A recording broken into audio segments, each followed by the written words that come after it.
بسم اللہ الرحمن الرحیم۔ حضور نبی کریم صلی اللہ علیہ وسلم نے ارشاد فرمایا علیکم بالشفاعین، کہ تم پر دو شفائیں ہیں، تم ان کو لازم پکڑ لو۔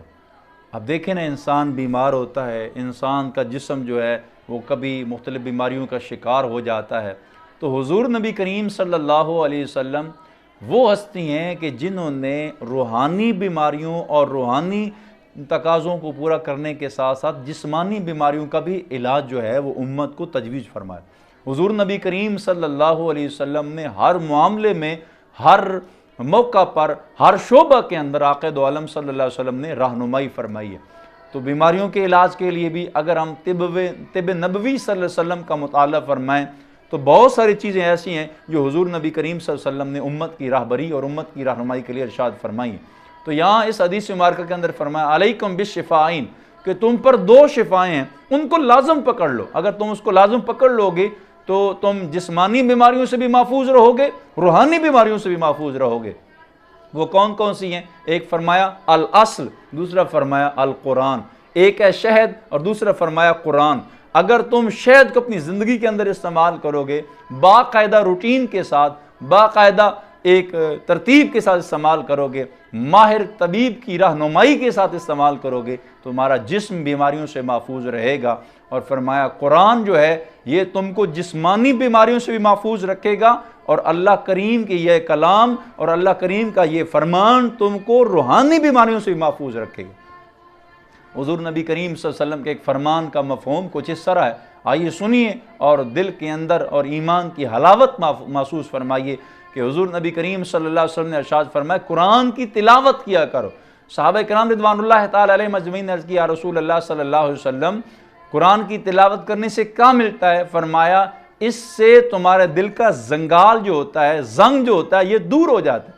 عرض کی، یا رسول اللہ صلی اللہ علیہ وسلم کیا قرآن کی تلاوت جو ہے یہ دل کے زنگ کو دور کر دیتی ہے؟ تو حضور نبی کریم صلی اللہ علیہ وسلم نے ارشاد فرمایا ہاں، قرآن کا پیغام اور قرآن کا اثر اور قرآن کی تاثیر وہاں تک پہنچ جاتی ہے جہاں تک کوئی اور چیز نہیں پہنچ سکتی۔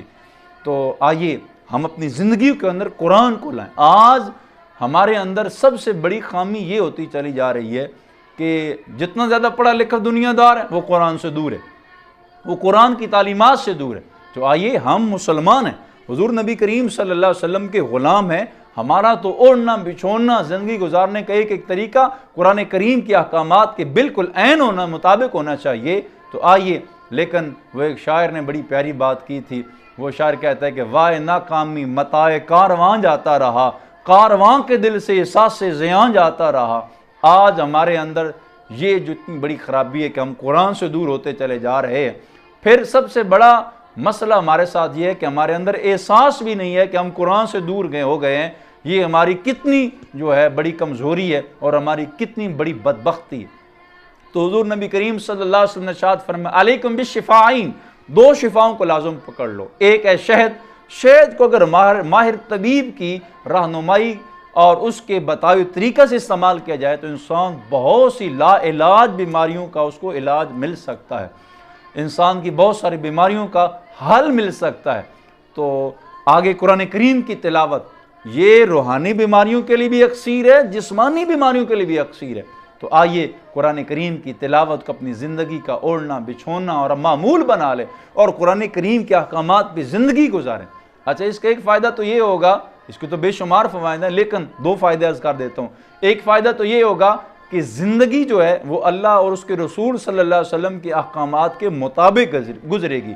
دوسرا اس کا سب سے بڑا فائدہ یہ ہوگا کہ چونکہ بندہ مومن کی زندگی کا مقصد اللہ کی ذات کا عرفان ہے، اور چونکہ بندہ مومن دو زندگیوں پر یقین رکھتا ہے، ایک دنیاوی زندگی اور دوسری اخروی زندگی، تو بندہ مومن اگر قرآن کریم پر اور اس کے احکامات پہ عمل کرے گا تو اخروی زندگی میں بھی کامیابی کا سہرا اس کے ماتھے پہ سجایا جائے گا۔